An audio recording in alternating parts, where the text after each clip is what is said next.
Bonjour et bienvenue sur le site de Bon Bulletin, Bonne Note. Je m'appelle Daphné Donne et j'aide les femmes dont les enfants rencontrent des difficultés à l'école à modifier leur comportement. Bonjour, alors bienvenue dans cet épisode numéro 19 qui s'intitule « Créer des émotions comme la motivation à la demande ». Alors dans cet épisode, on va continuer un peu ce dont on a parlé la semaine dernière. On va continuer à parler d'émotions et puis surtout on va parler de créer des émotions à la demande. Alors parce que je sais que c'est une émotion qui manque souvent à votre enfant, parce que c'est celle que vous aimeriez qu'il ait pour sa scolarité, je vais prendre ici l'exemple de la motivation pour illustrer ce podcast. Alors disons qu'aujourd'hui, par exemple, en séance, vous me dites que votre enfant manque de motivation.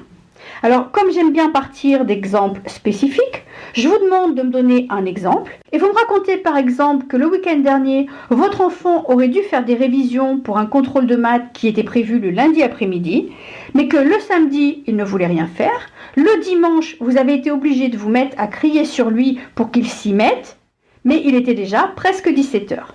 Tout le week-end a passé, mais il n'était pas motivé pour faire ses révisions.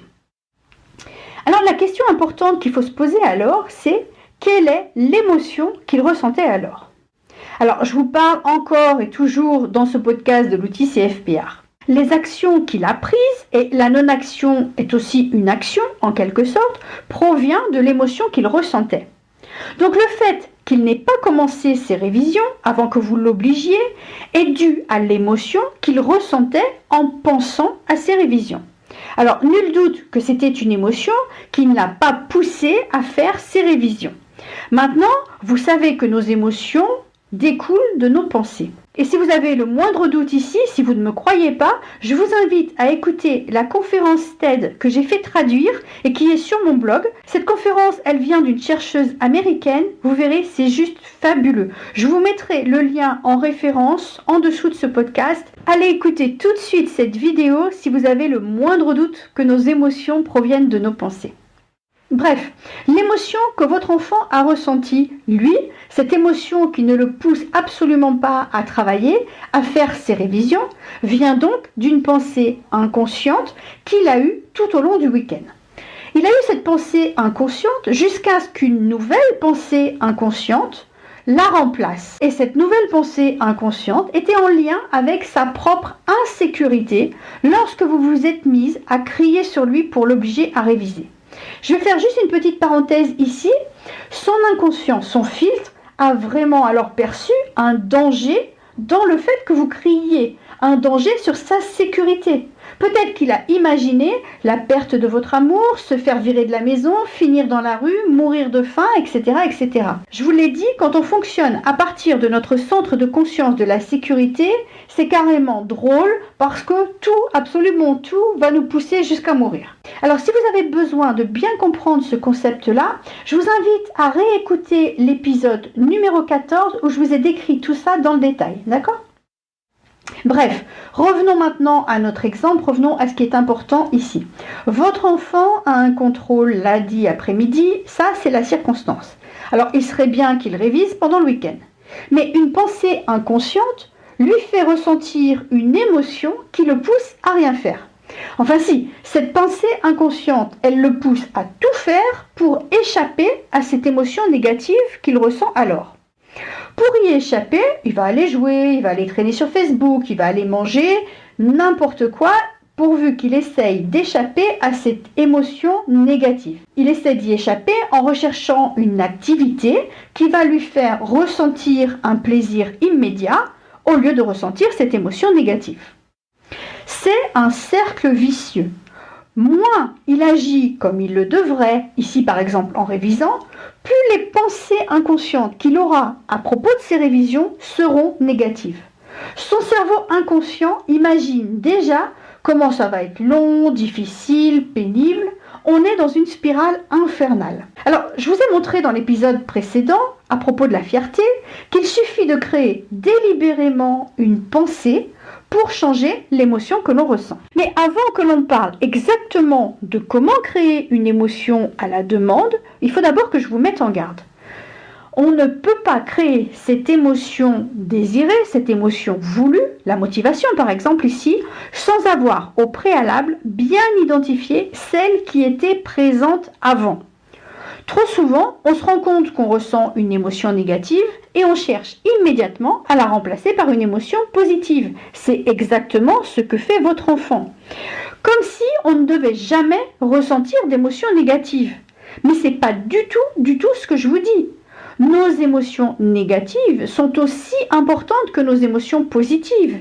Et elles seront toujours là. Ça fait partie de notre vie sur Terre. Alors peut-être bien que ce qui vous ennuyait hier ne vous ennuiera plus demain, mais ça sera alors autre chose. Dans notre vie, c'est 50% de positif, 50% de négatif. Toujours. Les émotions négatives nous apportent le contraste.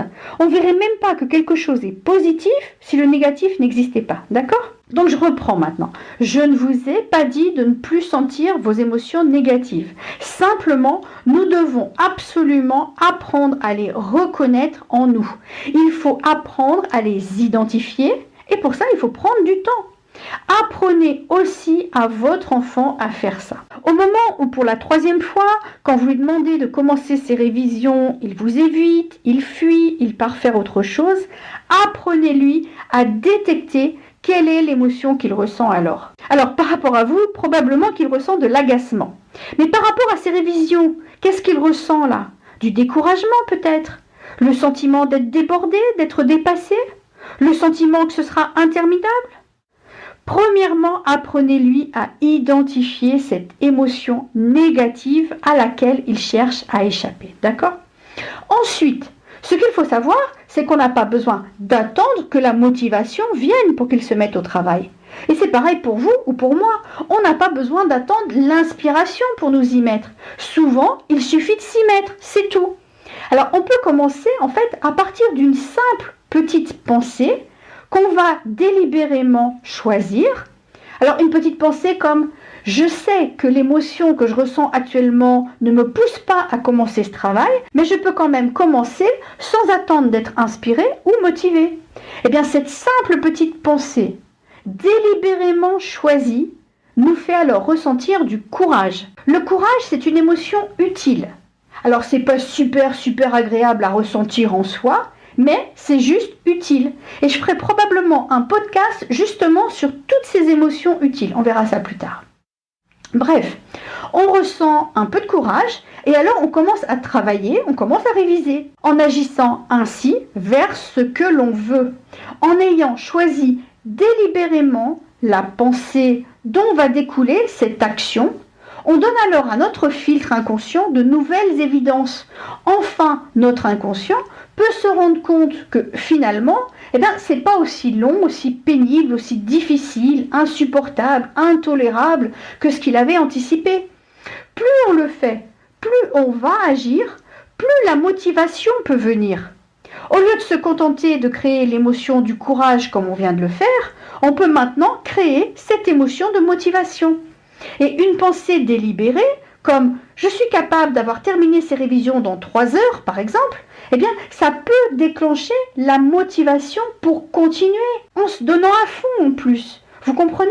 On est passé d'un comportement où l'enfant, de façon complètement inconsciente, échappait à une émotion négative en faisant tout sauf ce qui était attendu de lui, à un enfant qui commence ses révisions avec un peu de courage, puis il les continue avec une motivation qui lui apporte en plus concentration, efficacité. C'est un pouvoir incroyable que nous avons tous en nous. Alors le comprendre intellectuellement, c'est une chose, mais ce qui est important, c'est de le mettre en pratique. Ce qui va être important maintenant, c'est que vous enseignez tout ça à votre enfant. Alors j'ai créé une formation spécifiquement pour ça. C'est une formation en ligne que vous pouvez télécharger immédiatement et vous pourrez commencer à l'appliquer aussitôt chez vous avec votre enfant. Je vous donne toutes les informations sur cette formation juste en dessous de ce podcast dans la partie référence. Alors allez y jeter un œil si ça vous intéresse. En attendant, je vous dis à bientôt. On se retrouve la semaine prochaine dans le prochain épisode. À bientôt. Bye.